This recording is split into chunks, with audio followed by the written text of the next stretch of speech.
continue à parler de la sexualité avant et en dehors du mariage et de répondre à 7 questions qui nous sont posées. On a déjà répondu à la première question, puis-je utiliser la séduction? Puis-je aussi flirter? Pouvons-nous faire des préliminaires? Je vous rappelle que pour répondre à cette question, on a déjà dit que toute action qui amène à une excitation sexuelle est à éliminer, à proscrire de notre vie tant que nous ne sommes pas mariés.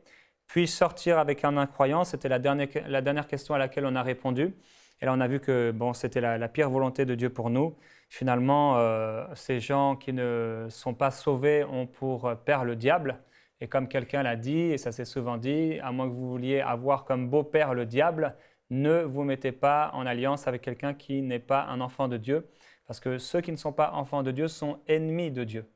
Et on veut construire non pas un mariage où c'est 50% ennemis de Dieu, 50% amis de Dieu, parce que si c'est ce genre de mariage, on aura une 50% de bénédiction, même si effectivement, si par exemple on a construit un mariage et qu'on a été sauvé après notre mariage, le mari ou la femme et les enfants sont sanctifiés par celui qui est sauvé, mais toutefois, ça amène des tribulations dans la chair, ça amène des difficultés dont on aurait pu se passer. Alors, on va répondre aujourd'hui à la question, la pornographie est-elle un péché? Et je pense que pour tout le monde, c'est quand même assez clair. La pornographie, certains se posent la question parce qu'en fait, ils se disent je fais de mal à personne. Donc, je suis là, derrière mon écran, je regarde mon film pornographique, je fais de mal à personne finalement. Donc, ce n'est pas quelque chose de mauvais. Et les gens se trompent comme ça, ils se font séduire avec ces choses-là. Et je voudrais d'abord juste lire un passage dans Romains au chapitre 1 qui nous parle des religieux qui cachent la vérité, mais on peut aussi prendre ce passage-là pour voir bien d'autres choses. La parole est tellement complète. Au verset 22, on peut lire même deuxième partie du verset 21. « Mais ils se sont égarés dans de vains raisonnements, et leur cœur sans intelligence a été plongé dans les ténèbres. Se vantant d'être sages, ils sont devenus fous, et ils ont remplacé la gloire du Dieu incorruptible par des images représentant l'homme corruptible. » Alors là, bien sûr, ça nous parle des statues, de l'idolâtrie. Mais on peut aussi imaginer par rapport à la pornographie.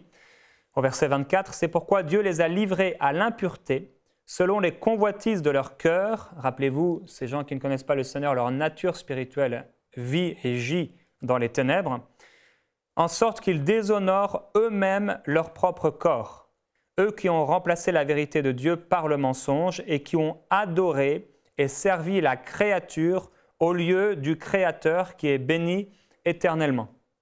Alors Dieu nous propose, il nous dit « Je mets devant toi le bien et le mal, choisis le bien, choisis la vie. Je mets devant toi la vie et la mort, choisis la vie afin que tu vives. » On a toujours le choix.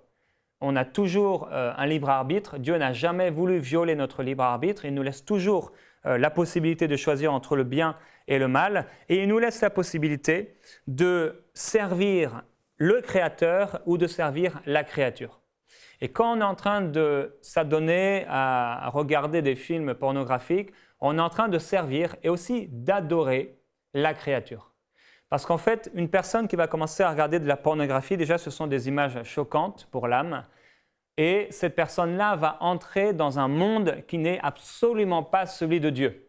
Celui de Dieu est au ciel, si on pouvait le dire comme ça, et celui de la pornographie est complètement en enfer, dans les profondeurs de l'enfer.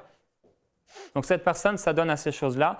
Et en fait, c'est bien sûr, avec la pornographie, c'est toutes sortes de mauvais esprits qui sont liés à ces choses-là. Et cette personne va devenir, en fait, au bout d'un moment, oppressée dans ses pensées.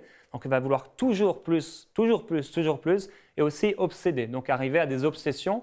Et plusieurs de ces personnes sont arrivées aussi à des viols et à des choses qui sont complètement folles, des choses honteuses, des pratiques vraiment horribles, terribles, qui ont amené des meurtres, qui ont amené toutes sortes de choses horribles et de blessures que le Seigneur aurait, bien sûr, voulu éviter. C'est pourquoi Dieu les a livrés, au verset 26, à des passions déshonorantes. Car leurs femmes ont remplacé les relations naturelles par des actes contre nature, on parle d'homosexualité, mais pas seulement. Et de même, les hommes, abandonnant les relations naturelles avec la femme, se sont enflammés dans leurs désirs, les uns pour les autres. Ils commettent, donc leurs désirs qui viennent de leur nature spirituelle non régénérée, ils commettent l'infamie, homme avec homme, et reçoivent en eux-mêmes le salaire que mérite leur égarement. Il y a toutes sortes de maladies qui ont été transmises comme ça par des relations contre nature. Comme ces gens-là n'ont pas jugé bon d'avoir la connaissance de Dieu, verset 28, Dieu les a livrés à une mentalité réprouvée pour commettre des choses indignes. Donc là, on parle entre autres ici de relations sexuelles contre nature, mais il y a des relations sexuelles contre nature. Tout ce qui est contre nature, c'est ce que Dieu ne peut pas approuver. Il peut avoir des relations sexuelles contre nature dans le mariage. Il peut avoir des relations sexuelles contre nature qu'on appelle des relations sexuelles homosexuelles. Et comme le disait si bien Reinhard Bonnke, quand on lui a posé la question « Mais qu'est-ce que Dieu pense de l'homosexualité ?» Il a dit « Moi, je ne mets jamais d'essence dans mon pot d'échappement. » Il a dit « Je mets toujours l'essence dans l'endroit où on doit mettre de l'essence. » En parlant de cette image de l'homosexualité. Et il y a ici des relations naturelles, il y a aussi des relations contre nature. Les relations contre nature sont des choses qui se pratiquent, que Dieu ne peut pas approuver, qui sont contre la nature même de Dieu. Tout ce qui se passe au niveau de la société pornographique ou du commerce de la pornographie, ou de l'industrie en fait pornographique, c'est bien sûr, toutes ces choses sont des relations contre nature. Pourquoi ? Parce qu'elles ne se font pas dans l'usage du mariage, dans un cadre fermé et loin des yeux des gens. Donc ce sont des relations contre nature. Et la Bible dit que ces gens qui pratiquent ces choses-là, c'est parce qu'en fait, ils n'ont pas la nature de Dieu en eux, parce que personne qui est né de nouveau ne peut offrir son corps dans des films, par exemple, pornographiques, sans avoir le Saint-Esprit qui atteste fortement que ce qu'elle fait est bon. Et en fait, personne qui marche avec le Seigneur ne peut tourner un film pornographique. C'est aller au-delà de notre nature recréée. Et cette personne, il aurait fallu qu'elle aille tomber vraiment très très bas pour arriver à ce genre de choses-là.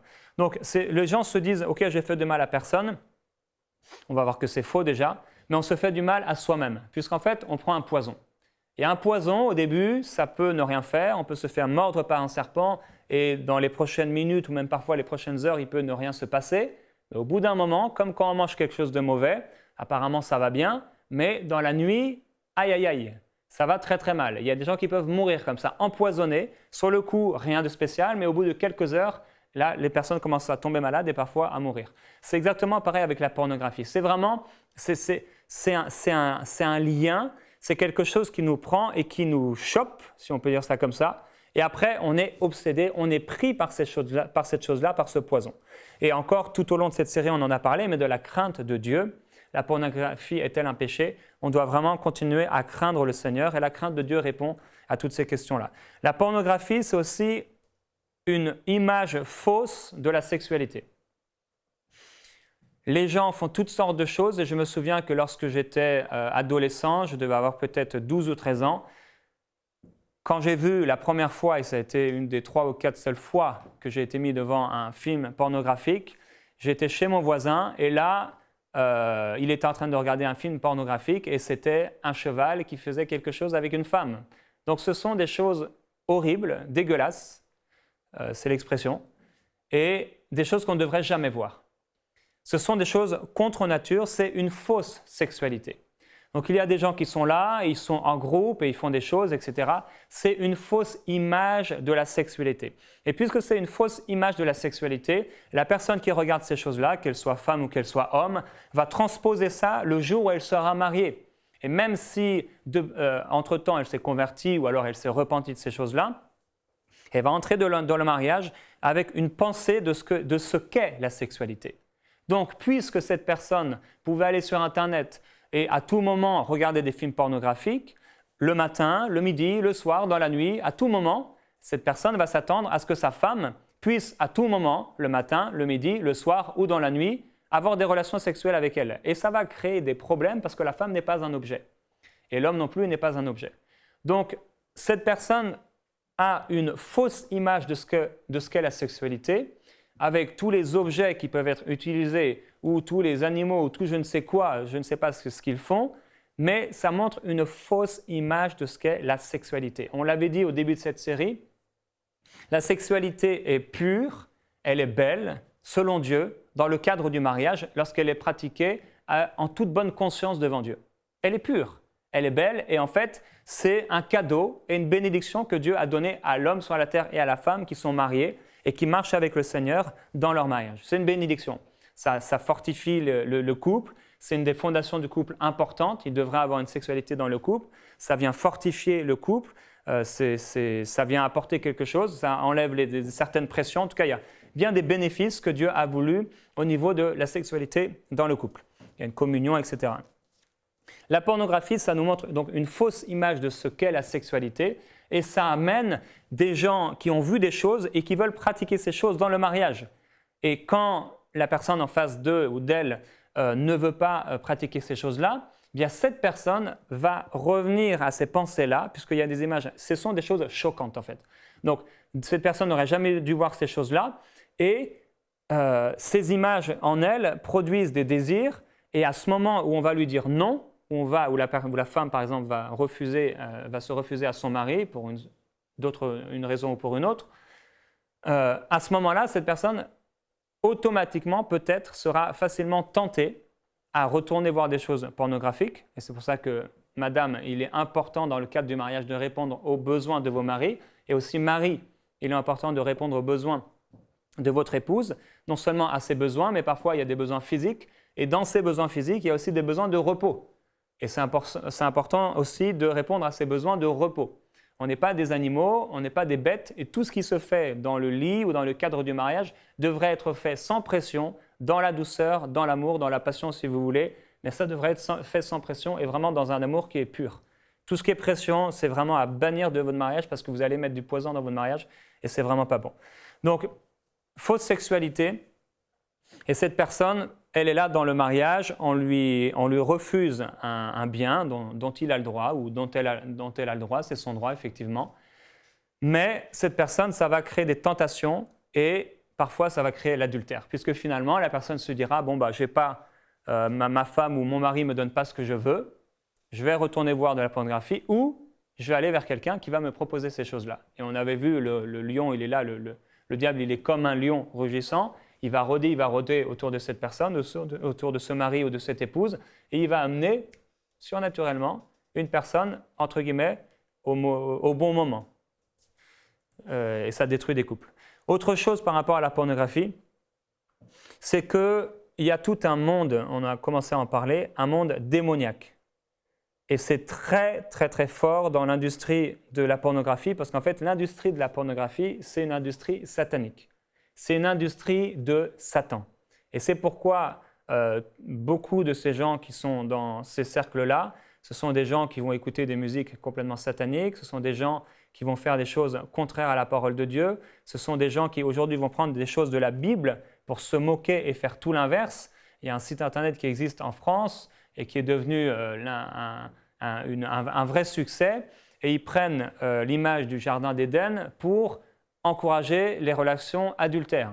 Ce genre de choses, ça va arriver de plus en plus. On va se moquer de la parole de Dieu et les gens qui entrent dans ces choses-là vont encourager ces choses-là et on ne devrait jamais encourager ces choses-là. Personne n'est né pour se prostituer, ni en public, ni en privé. Personne n'est né sur la terre, aucun bébé, un bébé c'est si pur, c'est si beau, entre guillemets, c'est si mignon, aucun bébé dans ce monde n'avait comme destinée de se prostituer. Aucun bébé dans ce monde, vous pouvez tenir un bébé dans vos mains et le soir vous allez regarder votre film pornographique et peut-être dans 15 ans vous allez le regarder. Dans 15 ans vous serez en train de regarder ce beau bébé que vous aviez dans les mains sous vos yeux en train de se prostituer. Donc personne n'est né avec la destinée de se prostituer. Personne, bien sûr que non. Et en fait, au niveau des statistiques, il y a eu de grandes statistiques qui ont été faites, et celle-ci date de quelques années, je crois, où 52% des actrices pornographiques ont recours aux soins de santé mentale. 52%. Et effectivement, puisque personne n'est né pour se prostituer. Et c'est donc deux fois plus élevé que la population en général. Et sans parler des suicides en grand nombre, en fait, il y a les femmes qui se prostituent, ou même des hommes, dans ces films pornographiques, il y a un taux extrêmement élevé de suicide. Pourquoi? C'est parce que l'homme n'a pas été créé pour arriver à une misère comme celle-ci. L'homme ou la femme n'a pas été créé pour ça. Et c'est bien sûr avec tout un monde dans cette industrie satanique de drogue, d'abus, de viol, de chantage, de manipulation. Et en fait, c'est ça qu'il faut bien comprendre. Si vous avez du mal, si vous êtes pris par la pornographie, Dieu est bon avec nous. Il nous aime. Le Seigneur, il n'est pas là pour nous enlever des privilèges. Il y a des privilèges qui sont là dans le cadre du mariage. Le Seigneur, c'est pas qu'il ne veut pas qu'on regarde de la pornographie pour nous faire du mal. Il veut nous empêcher de regarder la pornographie pour nous faire du bien. Parce qu'il sait que tôt ou tard, ce sera comme un serpent qui nous pique en arrière. On va se faire avoir. C'est parce que Dieu est amour et Dieu n'est pas là pour nous frapper. Dieu est là pour nous encourager, Dieu est là pour nous aider. Et si vous pouvez être aidé simplement par la compréhension de ce qui se passe derrière cette industrie de la pornographie, en sachant déjà que personne de ces femmes ou de ces hommes n'a voulu être là. Personne ne l'a choisi par lui-même. Ces gens arrivent là, et d'ailleurs, plus de 70% des femmes qui vont se prostituer sont des femmes qui n'ont jamais connu leur père, sont des gens qui ont été abusés sexuellement, sont des gens qui ont été violés. Et en fait, ce qu'il faut comprendre, si ça peut vous aider, c'est qu'en regardant ces choses-là, vous êtes en train d'encourager ce genre de choses. Vous êtes en train d'encourager le royaume de Satan. Et en fait, quand vous regardez, que ce soit vous achetez ou vous visionnez, même simplement avec un clic, vous arrivez sur un site internet qui est financé par de la publicité, Google ou je ne sais quoi, ou par des produits dérivés, l'achat ou le visionnage d'un film pornographique est un don effectué en faveur du royaume de Satan, à son industrie et à l'esclavage sexuel. Quand vous regardez, quand vous achetez un film pornographique, quand vous achetez un magazine pornographique, quand vous allez sur des sites internet pornographiques, vous leur donnez du public, des visites, etc. Et donc, vous les financez. D'une manière ou d'une autre, vous les financez. Parce que plus il y a de clics, plus il y a de pubs, plus il y a d'argent, vous financez ces choses-là. Et vous êtes en train finalement de faire un don. Comme vous pourriez apporter un don dans votre église ou un don à quelqu'un, vous êtes en train d'apporter un don, ne serait-ce que quelques centimes, pour encourager l'esclavage sexuel, pour encourager le commerce sexuel, pour encourager l'industrie satanique pornographique. Et ça, il faut le comprendre. Il faut vraiment comprendre que ces gens-là, ces femmes qui sont là, derrière elles, il y a des mauvais esprits. Derrière elles, il y a de la manipulation. Et en fait, derrière ces femmes, il faut voir Satan lui-même. Non pas elles, mais ce par quoi elles sont animées, ou les gens qui les ont mis dans cet état-là, il y a des mauvais esprits. Le diable est derrière. Et derrière ce beau corps que vous voyez, qui est peut-être très beau, qui est maquillé ou je ne sais quoi, qui est vêtu je ne sais comment, il y a des esprits méchants et le diable qui est là et qui rigole. Et si le diable peut avoir un enfant de Dieu en train de regarder ce genre de choses-là, mais pour lui, c'est le grand bonheur. Et il peut regarder le Seigneur loin de lui parce qu'il ne peut pas s'approcher directement de la présence de Dieu parce qu'il serait exterminé, pulvérisé, tellement Dieu est saint et tellement lui est impur. Il ne peut pas, mais il se réjouit. Le diable se réjouit quand l'homme de Dieu ou la femme de Dieu ou l'enfant de Dieu regarde ce genre de choses-là. Et l'achat ou le visionnage d'un film pornographique est comme un encouragement prophétique pour que vos propres enfants puissent regarder ces films-là plus tard. Pendant que vous faites ça aujourd'hui, pendant que vous achetez ces choses-là, que vous financez ces choses-là, vous êtes en train de parler comme une prophétie, un encouragement prophétique, parce que vous êtes en train d'encourager ce commerce. Vous êtes comme en train de donner un encouragement prophétique, et bien sûr une prophétie qui ne vient pas de Dieu, pour vos propres enfants. Pour qu'un jour, vous arriverez, ils auront peut-être 7 ans, 8 ans, 9 ans, vous le retrouverez devant un film pornographique. Et bien sûr, personne ne veut voir ses enfants devant un film pornographique. Aucune maman, aucun papa ne veut voir ça. Alors, il y a toujours la repentance qui est là et qui peut nous enlever ces choses-là, ces malédictions qui sont là dans la famille. Mais tant que ces choses sont là, c'est un danger pour nous, c'est un danger pour nos familles. Et quelqu'un qui dit « je fais de mal à personne », ça c'est complètement faux. Parce qu'en fait, le fait de regarder ces choses-là, c'est vraiment un encouragement à ce commerce qui est un commerce satanique. Et c'est un encouragement à ces femmes qui demain vont se suicider, à ces femmes qui sont sous des influences sataniques, à ces femmes ou ces hommes qui sont sous des drogues et sont complètement pris dans leurs pensées. Et même si, en dehors de ça, je ne sais pas, ils peuvent faire des interviews ou je ne sais quoi, ou se présenter au festival de Cannes ou je ne sais où avec un grand sourire, derrière, c'est terrible. derrière, c'est l'enfer. Ce sont des gens qui vont en enfer. Ce sont des gens que vous êtes en train d'encourager à aller en enfer au lieu de leur apporter la bonne nouvelle de l'Évangile. Et donc, la pornographie, bien sûr, c'est un péché parce que ce n'est pas la volonté de Dieu. C'est quelque chose que Dieu ne veut pas pour nous. C'est quelque chose qui nous fait du mal. C'est quelque chose qui fait du mal aux autres. C'est quelque chose qui fait du mal au royaume de Dieu aussi, parce que ça encourage, ça diminue l'amour du plus grand nombre et ça encourage la croissance de l'iniquité et du péché dans le monde. Et ça fait du mal aussi. Et ça devrait être ça, surtout notre plus grand désir, c'est que ça fait du mal au cœur de Dieu. Et notre plus grand désir, ça devrait, Seigneur, je ne veux pas te faire du mal. Et rappelez-vous que puisque vous êtes le temple du Saint-Esprit et que le Saint-Esprit habite en vous, lorsque vous arrivez sur un film pornographique, le Saint-Esprit voit exactement ce que vous regardez. Et après, ça vous amène à la masturbation certainement. Et vous utilisez les mains qui sont censées guérir les gens. Vous utilisez les mains qui sont censées bénir, les mains qui sont devenues des membres de justice à pratiquer l'injustice. Et ce n'est pas ce que le Seigneur veut pour vous. Alors, ça arrive à la sixième question. La masturbation est-elle un péché? La Bible dit que tout ce qui n'est pas le fruit d'une conviction est péché. Donc, quelqu'un qui se masturbe, c'est quelqu'un qui n'est pas convaincu. On ne peut pas être convaincu que cette chose-là est sainte. Qu'est-ce que te dit ta conscience? Parce qu'en fait, nous ne sommes pas, pareil, nés pour se masturber. Ce n'est pas c'est pas la parfaite volonté de Dieu pour nous. C'est pas ce que Dieu veut pour nous. Et Proverbe chapitre 16, verset 30 dit « Celui qui ferme les yeux pour méditer des pensées perverses, qui se mord les lèvres, a déjà accompli le mal. » Jésus ira même encore plus loin. Il dira même si tu regardes une femme pour la convoiter, et c'est ce qui se passe quand on regarde des films pornographiques, tu as déjà commis un adultère ou tu as déjà consommé le mal. Tu as déjà fait le mal. Tu as déjà péché. Donc Proverbe 16:30 nous parle très clairement de quelqu'un qui ferme les yeux, il médite des pensées perverses, il se mord les lèvres en se masturbant. C'est très très clair ici. Il a déjà accompli le mal. Et en fait, le grand problème de la masturbation, c'est qu'elle est liée à des images impures. C'est surtout ça le problème de la masturbation. Puisque dans le couple, entre guillemets, vous pouvez faire ce que vous voulez si vous êtes en toute bonne conscience devant Dieu.